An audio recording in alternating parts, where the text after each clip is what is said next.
first steps you need to make is determine your OMTM. OMTM, one metric that matters most. It's really important to identify this first because if you don't measure it, you cannot improve it. And you can focus your team on just moving that needle for the next, 4 months or 3 months. That commitment with yourself and your team will unify everyone.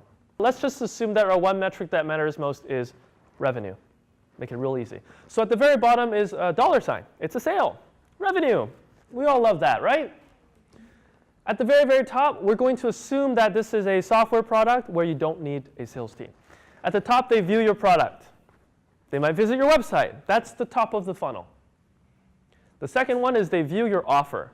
Most tech companies that I see in the Bay Area, if they sell subscription software, their offer is free trial. An offer could be sign up now and we'll do some kind of free consultation for you together. Sign up now and we'll give you free setup. Usually the setup costs $2,000. We'll waive it completely. The reason why I talk about offers is outside of traffic being your best test as a startup, the second best test is your offer. Don't sell them just one thing. That's a common mistake, is we sell them one thing. And so there's all these upsells, a series of them.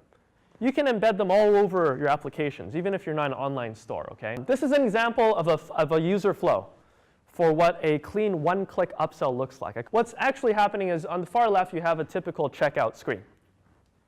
And usually the next page you see is the thank you page. What you want to happen is actually to show a page at that point that says something like, one-time offer, get a RFID card to go with your wallet. Usually the RFID card costs $40. We'll get it to you for $20, one time only. If the user is on this page and the browser completely crashes, you've already opened up the charge on the card, and the charge will still close within, I think, 5 or 10 minutes. So you'll still capture that sale, the initial one. All right? That's how you want to program it. Let's say they click the green button. They say, yes, they want it. You can show them another upsell. Depending on what you offer as an upsell or as a downsell, which I'll get to in a moment, did you know that between 30 and 50% of people will take your upsells? That's one of the first growth hacks outside of changing your price that I can think of. Changing your price is one of the easiest growth hacks that many startups neglect to take a look at.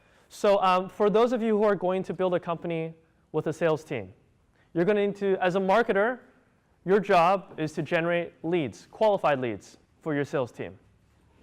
Okay, you can automate that. You can make life easier for your sales team. But you want to set them up for success by generating them a lot of leads, right? One more thing I want to highlight in this is at the very, very bottom. I mentioned it briefly. It's on renewal. If you're selling subscriptions, selling an annual subscription is definitely a powerful thing to do for your business. Brings in a lot of cash up front. That's great. What's often missed is the opportunity to then close them on the second and third year at the same time. Okay? So if you go all the way and negotiate all the way to getting them to commit for 1 year, it's not going to be much extra for them to commit to even the second year. And if that means you swing some kind of deal for them, you don't always have to discount. I know a lot of reps who are very good at closing deals without discounting. I would challenge you to figure that out first, right, to avoid discounting. But try lock them in on second and third year.